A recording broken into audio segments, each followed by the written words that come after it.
All right. So I guess first things first, introductions.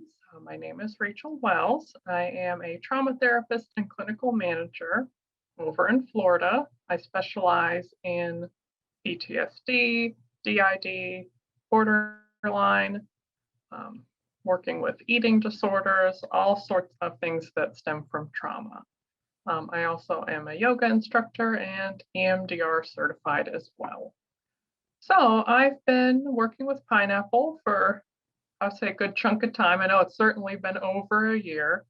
So I may be new to you, I may not be, but I welcome you regardless and hope that what we discussed today is helpful to you and that you learn some new things, because a lot of the information I'm sharing, I think, is not something we'll classically hear when we're discussing eating, hard relationships with eating. So we'll just dive in. And I feel very strange not having my PowerPoint, but I didn't really feel like making one for this one.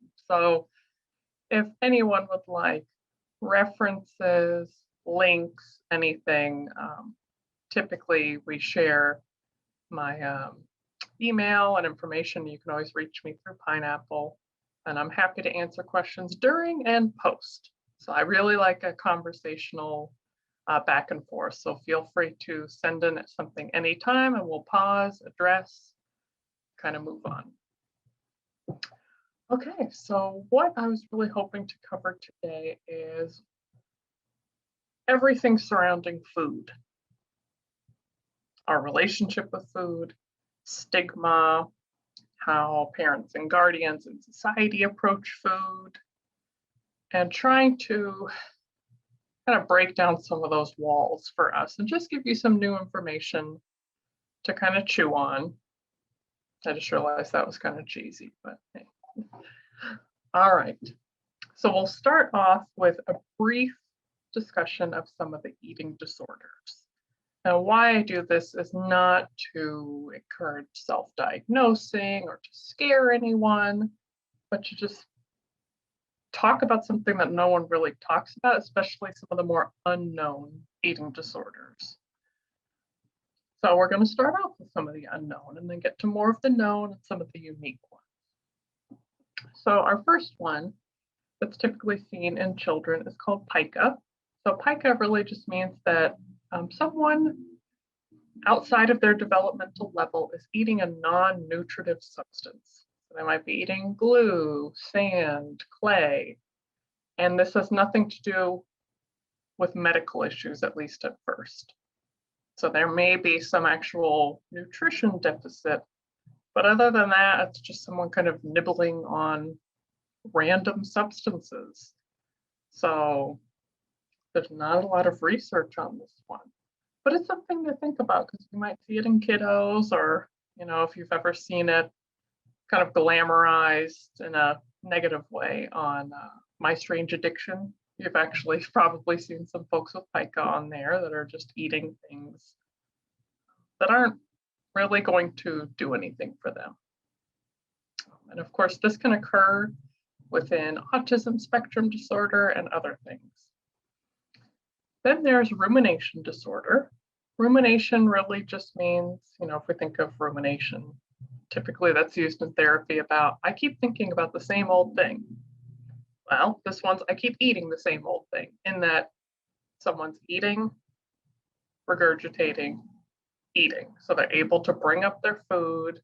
This is not bulimia or purging, but they're just kind of re-chewing and refeeding in a way. So I actually know someone very, very dear to me who has this, and it can sometimes occur after bulimia, but it's not about purging. Sometimes it's like a comfort thing, or almost like a just random thing, like when people chew the inside of their cheeks, bite their fingernails. It's kind of like a, oops, I'm doing that and I didn't realize. Then we go into avoidant and restricted food intake disorder. Rfid is what we call it, which is really an actual clinical diagnosis of picky eating, so to say. And it has nothing to do with like dieting behavior. So that can occur more in children, but you often see it in adults. So I'm kind of just doing a cursory look at these because they're more children focused. And then we'll go into adolescent and adults. So with anorexia, I would say most people are familiar with that to some degree. Anorexia has nothing to do with purging. It has to do with restricting. Of course, you know, everything's a little more complex than just that. So, but you're really, like, you can technically, with anorexia, there's a specific type where you can binge and purge, but it's a lot less than what's going on with bulimia. So with anorexia, how to determine the severity is they actually look at BMI, which we'll get into BMI and kind of debunking some of that. So the big thing around anorexia is the BMI. So the range from mild to severe goes from 17 to 15. So you can see how that's quite underweight, even though BMI is kind of sketchy. Well, it is sketchy in and of itself. Regardless, those patternings of weight and height are quite concerning. So you'll see a lot of restriction, nutritional deficiencies, things like that. So what's really happening here is more folks with anorexia or going in that direction, or even restricting food, which a lot of us do, and we'll get into that as we jump outside of the eating disorders to more of the population, is control. A lot of people develop this as kind of an offshoot of PTSD or dealing with trauma or chronic abuse, narcissism, stuff like that. Because that's a way to say, I control what goes in, what comes out, how I look, which is that's one thing that's very hard to take away from somebody. Until eventually a lot of people with anorexia end up in long-term treatment or hospitalized because of the severity. So anorexia is actually, out of all the mental disorders, the most dangerous and has the leading cause of death, which is the main reason why I'm talking to you about eating and stigma in society and trauma today, because of just how degrading to our body these experiences can be, which are caused more by the outer society and ways to cope. Okay, then just a cursory look at bulimia. I don't want to go too deep into it. I understand that discussing that can be a little more triggering, also for people that are emetophobic, because phobia is of vomiting. I don't want to get into all of that beyond a cursory look. So binging and purging is kind of the name of bulimia. So there's compensatory behaviors, which purging doesn't always have to look like self-induced vomiting. It can be fasting, using laxatives, diuretics, medications, or extreme exercising. So ways that you're basically kicking out the energy and the calories that you would have received back out of you. This can tie into emotional eating, and often does, a lack of control, and you'll also see this in trauma as well. That's kind of a more deeper dive into how anorexia and bulimia can develop with different types of trauma that is experienced. So this tends to come along with the more impulsive folks that may also struggle with substances, more risky sex, not exactly like frequent because that can be very normal, but just risky, risk-taking, maybe not being as safe as you would have in the past due to trauma. And then just by itself, if we take out the purging, we take out the restricting, we've got binge eating disorder, which is also referred to as BED. That's a newer addition into the kind of disorder conglomerate. That really just means you're binging, you feel a lack of control that you can't stop or control what or how much you're eating. You eat rapidly until you're very full, when you're not hungry, when you're alone, and then oftentimes there's a shame spiral afterwards, which will usually promote another episode. So there's a lot of emotional eating with this one. And then there's just some kind of random ones that are certainly common for people, but not discussed as much in kind of the lexicon of eating. Is you meet all the criteria for anorexia, except your weight with the BMI is considered normal, not underweight, which is atypical anorexia. Then there's bulimia that has less often compensatory behaviors, so less than once a week or less than 3 months. So that's low frequency bulimia. There's the same thing with binge eating disorder. Then there's purging disorder. So you're eating normally, appropriate for your body and your type. So you're not having any binge episodes, but you are still purging to influence how you look. And then very specific night eating syndrome, which I've actually worked with this quite a lot. So you kind of get up from sleep, you eat a bunch or you eat a lot after your meal. You are aware of this. This isn't like sleepwalking after your Ambien. Oops, I just ate a bunch of food. It has nothing to do with like circadian rhythm or anything like that, substance use, but it is causing distress. So there's a level of impulsivity. A lot of times, this goes hand in hand with binge eating disorder. So now that we've kind of pulled out of some of the quote disorders, which I don't love that term, just the ease of using it, I guess is why I say it. Now we're just going to go into some general concepts and knowledge about food. First things first. Out of anything that someone could use in a way that may not be helpful to their health and functioning, food is one that we can't just stop. That doesn't mean that it's per se harder. This is not a comparison between substances, gambling, sex addiction, stuff like that, some of the process addictions.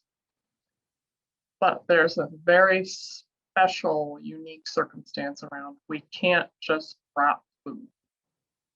People can reduce their alcohol intake, of moderation with certain substances, etc. There's not a need to gamble or need to, use certain things as in the body's functioning. Of course, addiction-wise, you believe you need that, but I'm talking about just the body as is.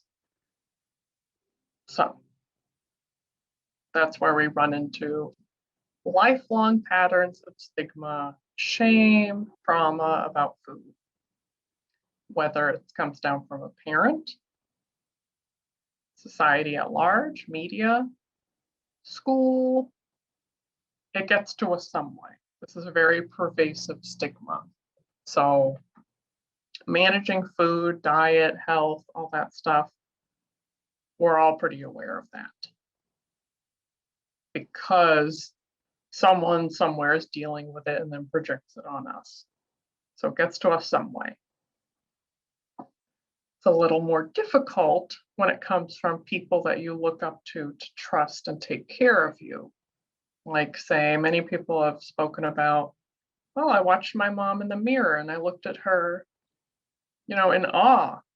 I think my mother's beautiful. And then we hear mom saying, I'm fat, pinching the stomach, I need makeup, da da da. I know that goes into more body image and, standards for women and feminine folks, but a lot of people have experienced that. And although we can't say you told me, da da da da da, if you see someone engaging in that behavior, the person that you trust, that you love, that you think is perfect and great, perhaps, so in some situations, you're going to internalize that.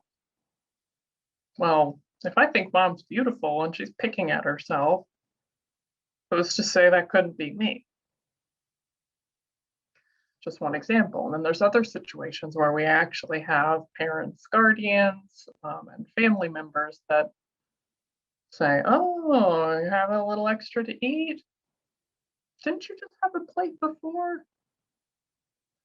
Oh, putting on a couple pounds there, eh? When are you going to lose your baby fat? Blah, blah, blah. I could go on. Microaggressions towards body image, where it seems innocuous. The person saying it, some of them may think they're actually trying to help you. Some people may be doing it out of being judgmental or being cruel and using it as a form of abuse to control. But no matter how it's presented, it's still just as bad. So let's talk diets and calories. And I'm going to break down some stuff that I remember when I came across a lot of this information I'm going to share with you. I wanted to fight it because we're also indoctrinated about these things. I want to say, no, that can't be true. No, there's a way around this. No, no, no. All these little, shady ways that I thought I could avoid the truth. But I will present the truth to you today, and it may take a lot of processing, but I hope you carry it with you. And that at some point when you're ready, you can do something with the information. So we all have this idea that, well, if I diet or eat a little less, I'll lose weight, right? Okay, you might, a little bit, or you might at the beginning. But the body, unfortunately, as much as we'd like to think, we will never outsmart it on many different topics, but especially eating. We are, at the end of the day, mammals or animals. Just because we have a higher thinking brain and a frontal lobe that's fully developed doesn't mean that we can just override the body. It's never worked. It may look like it works for a little bit and then back to square one. Feast or famine. In our lives as humans, if we're in some sort of famine state, which most of us actually often are, if we're still dealing with diets, predatory food behavior, restricting, and famine, when we're in that state of, I've jumped from diet to diet for years, or, I'm in this huge calorie deficit, you have to keep eating as much as you can in famine, and your metabolism stays low. We can't override that. Food fixation is caused by famine. This is a good way to identify if your body is in some sort of starvation mode, is if you're fixated on food. And not like in a fun way, not like, oh man, I can't wait to eat that mac and cheese I made tonight, or cook with my friend or whatever. But you're constantly thinking about, when's my next meal? I'm hungry, or daydreaming about food. You feel when you're around food that you want all of it. And this can come from society, being raised poor, trauma, all sorts of things. But it's how we approach it with ourselves. So food fixation can be fixed. It's a lot of work, but it can be fixed. But that is a good way to tell if your body's in some sort of starvation state, and you might not even think so. You might think, I stay pretty full, I feel pretty good. And then you go to the break room and you see, a whole thing of donuts, and you're like, oh my God, I want to take all of it to my office. Or, you're shoving them in your pockets. I've been that person where I'm like, if I can't have it, no one can. Famine behavior. So, interesting little note of a story to back this up. And all this stuff I can certainly provide references for, because I know a lot of it may seem a little like, no, that can't be. But I promise, think about it, process about it, journal about it, allow it to click, and it will. The Minnesota starvation experiment. I'm not going to go into the whole story, but you can certainly look it up. These men, yes, men, unfortunately, a lot of the food, eating, dieting studies were done on white men. So we're not dealing with a wide range of statistics on any other population than that. They were fed 3,200 calories. And that might sound like a lot to you, but that was actually pretty normal for the activity level and body type of these folks. That kept them healthy, kept them going. Then they cut it to 1,600. Some of us might think, I do about 1,600 a day. Well, that is technically considered semi-starvation. But that calorie count and those similar, that's promoted by the FDA, Food and Drug Administration. That is semi-starvation. I just want that to sink in a little bit, because we might think, I feel good, I don't want to hear about this, leave me alone, I'm good. When these people, these men, were brought to that calorie count, they were food fixated all day long. They became addicted to gum and coffee because that was really all they could have. And all they did was daydream about food, think about food at night, feel uncontrollable around food, were talking about it amongst their peers. Food fixation is caused by famine, even from long ago. Even if you thought, yeah, I eat pretty well, I haven't dieted or, restricted in a year, a couple months, 2 years, you may still be in famine if you've got food fixation. Another thing of note, there is a notable doctor, PhD, out at NYU in their food and nutrition program, who states 2,000 calories is only enough to sustain children. Children, people. And not adolescents. Children. Younger children. So let's move on to BMI and BMR. And if you're not familiar with BMR, I'll introduce it. And I think that hopefully you'll get something out of it. BMI, body mass index, used pretty much worldwide, very popular in the United States as a way to measure, are you underweight, quote, normal, overweight, or obese?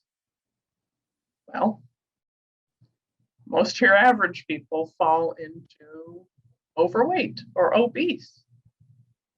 I've been in both of those categories, and most people look at me and go, that doesn't seem quite right. Well, that's what old BMI said. So, and that certainly doesn't help when we walk out of the doctor with food trauma and food stigma, and then we think about that. That can certainly cause a spiral and has. Long story short, BMI was created by insurance companies as a way to explain their rates and base their rates for people. It's been debunked for a long time. Don't ask me why. It's still continuing to be used by intelligent doctors, nutritionists, professionals as some sort of gold standard. It's not. I mean, this is like really, we may as well be talking about phrenology, which is like the study of bumps on the head, so talk about intelligence. I mean, this is kind of the level that we're at. This is a very rudimentary, basic way to calculate. It's not that it's completely off base, but it does nothing for us, and there's better ways. I'm just saying, hey, you're in this category, overweight, do something about it. Not helpful. Interesting little science note is that people in the quote overweight category have been found to have longer lives than those in the normal category. That's also been found for even those considered moderately obese. I'm not saying, like, some of you might have a lot of questions, and I remember when this brought up my defenses, I was like, so what are you saying? I should just this or just do that, just throw it all to the wind? We'll get to it, I promise. Just try to, and of course, if you have questions for me, just pop it in the chat or whatever, however you can get those to me. Something to really understand is, I remember this changed my life and the life of a lot of my clients. Researching weight set points. This is something that no one is going to like to hear, but I'm here to deal in truth and to be helpful. So sorry, guys. There is a weight set point for all of us. That means there's a spot. It's got a little cushion room where each of us has kind of been preset to be weight-wise. It has a lot to do with genetics and birthing and things like that, and early development. Yeah, some of you might be like, so, oh, I guess I'm just supposed to be 200 pounds, whatever, 250, 170, I don't know, all over the place. We'll get there. Everything will kind of come together. But at the end of the day, no matter what your set point is, your body will always adjust your metabolism to keep you in your range. Again, this is not some time where we can just hack the body. Or we could just say, no way, I'm going to get down 30 pounds, hell or high water. I don't care. I'm going to fight this.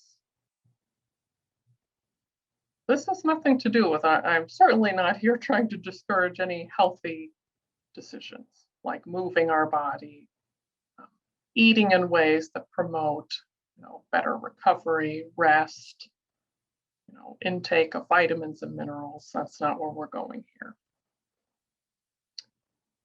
But just to notice that genetic-wise, you may notice that people in your family kind of hang in the certain area. There may be other medical things going on. But most of us, our body's going to keep us somewhere in our range. And when we try to get out of it, especially when we fight, guess what, everyone? Our set point goes up. What I mean by that is if you're, say, supposed to be between 170 and maybe 185, and you're saying, absolutely not, I'm going to get to 150. And you go on some fad diet or whatever, there's a lot of things that are marketed as not diets, and they really are. So be careful out there. They get down to 150. They don't feel great. It doesn't seem like I can do it long term. It unravels because the body says, we're not doing this.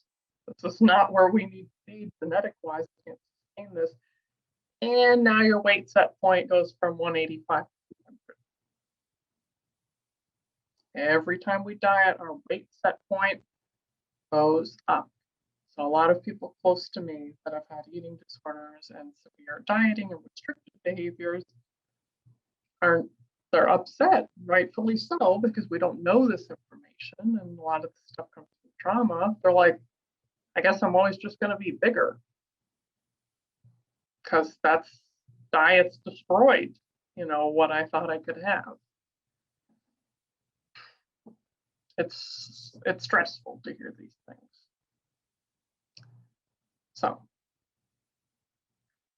instead of this BMI stuff, looking at weight set points and BMR, your basal metabolic rate. Your basal metabolic rate, another kind of arbitrary, it still doesn't take into account genetics or your exact stature. So there's no perfect pool out there. But it's going to look at how many calories you very likely need. So we might actually, let's go ahead and just do this in real time if we could. And I'll just show you guys. Okay.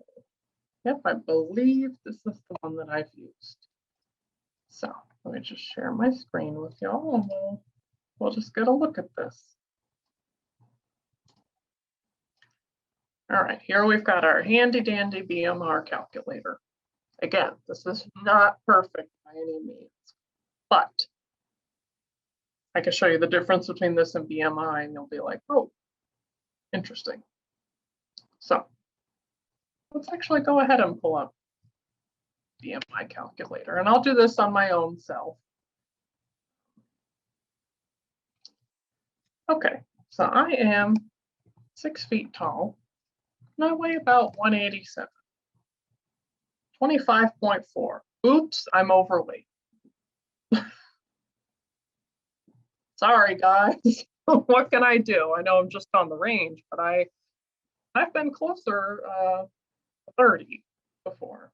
I remember when I was, yeah, they just categorized it as obese. I was 6 feet, 220 pounds a couple of years ago. That was not where I was meant to be because there was some food behavior going on there. But I even back out to my weight set point. All right, so this is very unhelpful, right? It's like, all right, this doesn't talk to me about calories, nutrition, exercise. It just tells me maintain a healthy weight, learn more about overweight. Here's how to eat, move. Okay, thanks so much. All right, now I don't identify as female, but that's what we've got here. So, all right. And calculate. All right, so this we pretty much ignore. Don't just look at that and go, ha, I caught you, Rachel. You're in the 1600s. Didn't you say that's semi-starvation? Skip immediately down to sedentary and you'll see a large uptick. Well, I need you guys to know that sedentary doesn't just mean no exercise. That pretty much means you are not walking around at all at work. You don't get up, do laundry. Like you are literally just, you're chilling. Most people, even if they feel like, I don't exercise, don't really move around too much, you're doing little things here and there. You're doing yard work, you're doing laundry, you're picking up, taking care of animals. So look at this jump here. Guess what, guys? I keep a pretty strong exercise practice. That's just my own thing. It makes me feel good. I'm antsy. I'm also autistic. I need a lot of movement and it makes me feel strong. Okay, now I'm up to 3,000 as opposed to this piddling number. Just something to think about. And I'm not saying treat that like the gospel truth. Again, that doesn't take into your stature, your genetics, your build. So moving on. All right, we're getting there. So a lot of this research comes from a book called The Rfid Diet, which, by the way, is not a diet. I would certainly not be hawking that to you, which does a great overarching look at food trauma, stigma, etc. So with that food pattern of eating, a lot of people think, when it says move your body in ways that are pleasant, eat so you feel satiated. And sometimes you might overeat, eat past your full, have an extra cookie, whoop-de-doo. That's not a crime. It's okay. A lot of people think, well, I'm going to hack this again. I figured it out. I can do this without eating too much and without gaining weight. I hate to break this to you, but that is incorrect. The act of trying to control your weight with food restriction is what causes weight gain. It's all backwards, guys. I know it sounds like, are you telling me to basically binge eat until my heart's content and I'll not gain weight and I'll be fine? No one said no one's going to gain weight. But like with my story, I was up quite a bit when I decided I need to refeed myself after years of strange food control behavior. I bumped up there. Did I love being 220? Not great. Had to buy some new pants. People weren't as friendly. But now I'm back at a different weight. That wasn't my goal. That's just what happened. I reached back to my weight set point, and here I sit. With some people look at 187 and go, oh, no, no, no. If we're going to fixate on numbers, we're not going to win this thing, guys. We want to be at peace with our body and with our eating and with our movement. It's an illusion that we are going to hack and override the body into doing what we want. We strong arm it for a little bit. This is all what diet failure is about. We're meant to fail these guys. Our body can't sustain this stuff. We exert too much energy. We need to be fed. Being in this famine state keeps our metabolism low, keeps us fixated on food, and throws our weight all around, and your body's in chaos. You're getting depressed, anxious, self-harm, substances, because our hormones are going off the rails. But saying, you know what? When I'm in this process of refeeding myself, you may feel like you're feasting as opposed to famine. You may think, oh my God, I never thought I could eat this much. This has got to be wrong. That person I listened to in that presentation, there's something wrong with it. I know it sounds weird. Eventually, you will regulate, but you have to go through the hard, scary part to regulate. So your body trusts you. Your body may not trust you right now. It may be very suspicious that you're going to put it back in famine again, keeping, again, the metabolism low, food fixations high. It's basically like people searching the forest. Back in the old days, I'm always looking for food because I am in a state of survival. Whereas when someone's in a safe community, we're not thinking about that all the time. So, if you feed yourself well and thoroughly after the famine of dieting or restricting, counting calories, whatever it is, your weight, metabolism, and appetite will come to stabilize, and daily activities will be more enjoyable and interesting. This is why when people are dieting, it's hard for them to get to the gym. It's hard for them to want to do anything with their family. It's like, because they got no energy, guys. They're restricting. They're in a state of underfed. We can't go play football with our kids or go swimming or go dancing at the club with our friends. We're operating on a calorie deficit. This is not the life that we want to live, and I know you guys know that. That's why I'm so passionate about this. You will get there. You might think, oh my God, I'm binge eating. I'm barely exercising. What is this? This can't be the way to stabilize. Yes, you will get there. The appetite that when you're refeeding yourself seems voracious, because again, your body doesn't trust you yet. We'll all get there. You have to make your body sure that another diet or restrictive behavior isn't coming. Hunger cannot be defeated, guys. Only through death can that be true. And I'm not trying to be scary here, but that is the case. I've heard people, I have people close to me that have been really deep into anorexia and be kind of on this high where it's like, I don't feel hungry anymore. It doesn't last.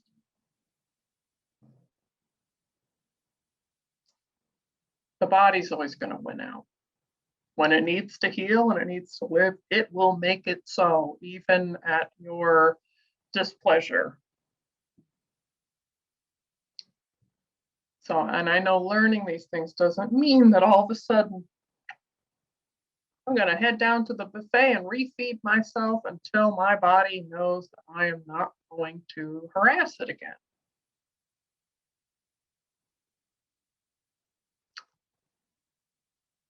You got to make your body sure that it can trust you.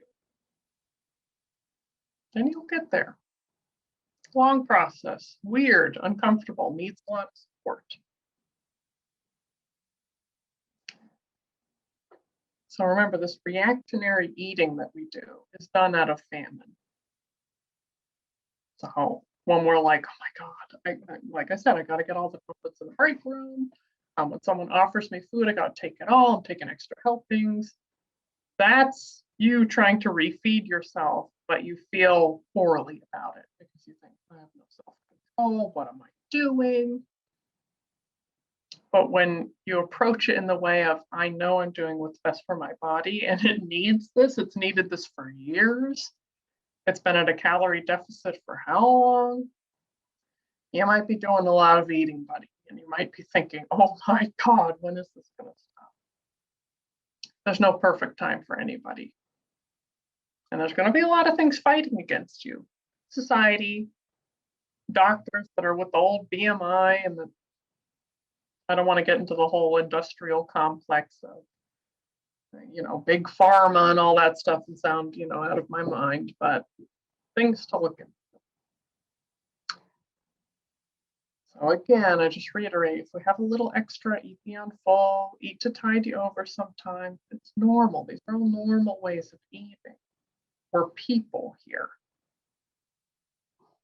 Again, they'll stabilize. And the next big thing, hopefully, will integrate to make sense of what I'm saying. So you might still be thinking, this person's just asking to binge eat until my heart's content. And what is that? Cravings. Feeding them allows them to pass and not become a fixation. This idea that cravings are the enemy, a crime, shows you have no self-control, are a bad person, da da da da. No. If it might be of any help, we all have cravings. I certainly do. When I have them, I become mindful of them first.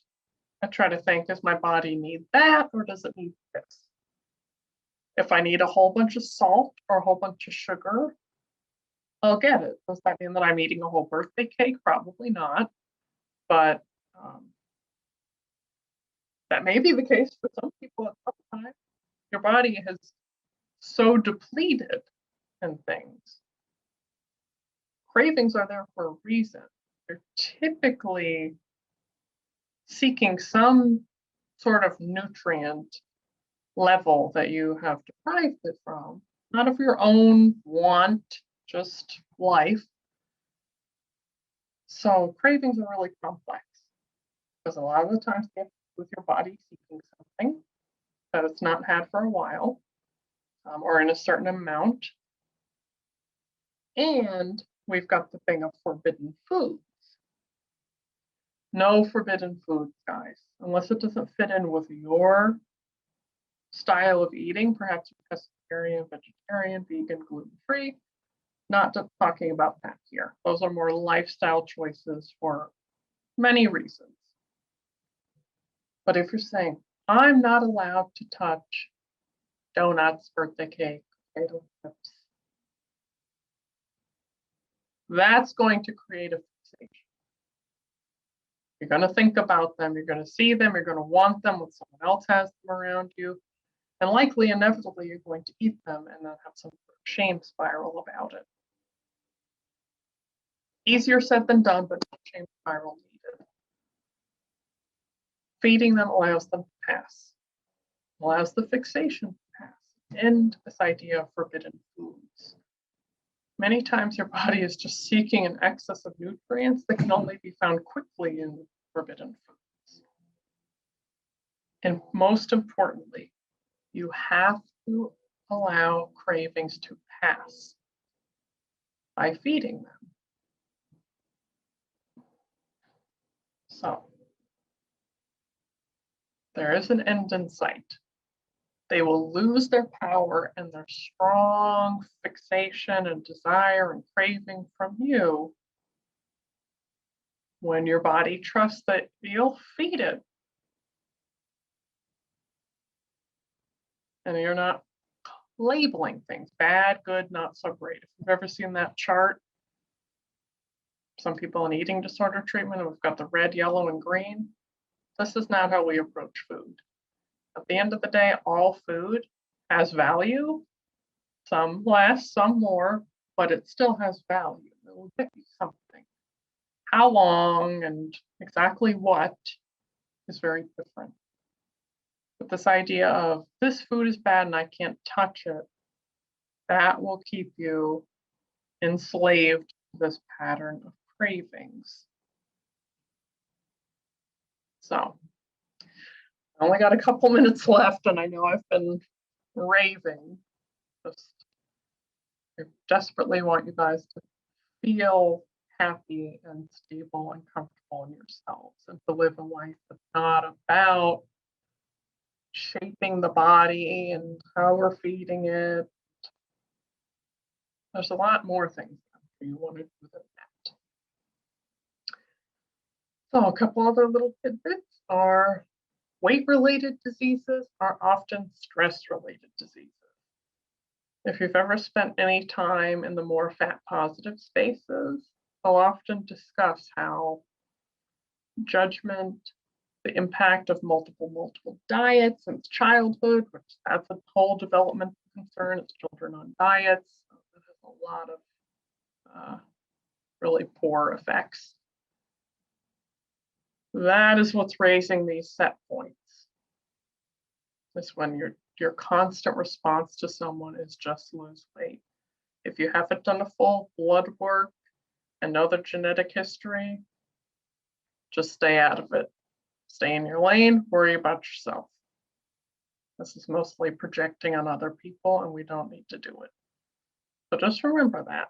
These ideas of obesity itself is a disease that was created by someone, something to look into.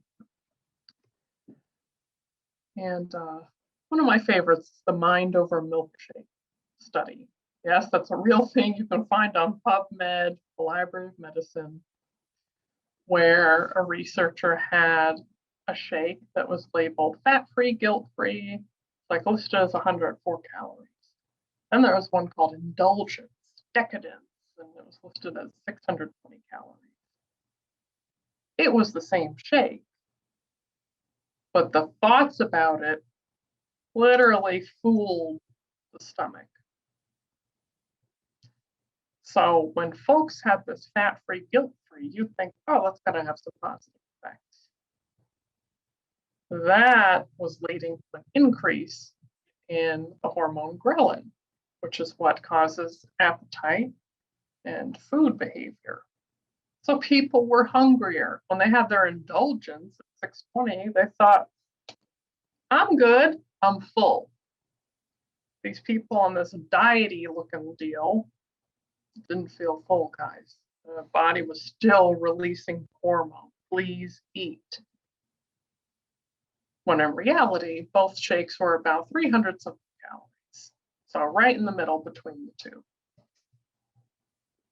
This shows what our mind does to us.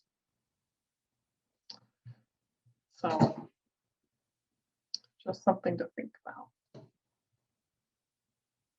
We've really got to rethink how we approach food. And if we've got some food trauma and stigma in our past, I would really encourage you to talk to someone at Pineapple, therapists, friends, family, people that you can unpack this stuff with. So just some little notes. I would look into the Minnesota starvation experiment, BMR, basal metabolic rate. I would look into the Rfid diet. Look into more body neutral movements, which are more about our body's not the most important thing we have going on. Let's not idolize it nor devalue it. So I'll stop there. I'll put a pin in it. So if you guys have any questions, needs, concerns, I highly encourage you to reach out to Pineapple, to me.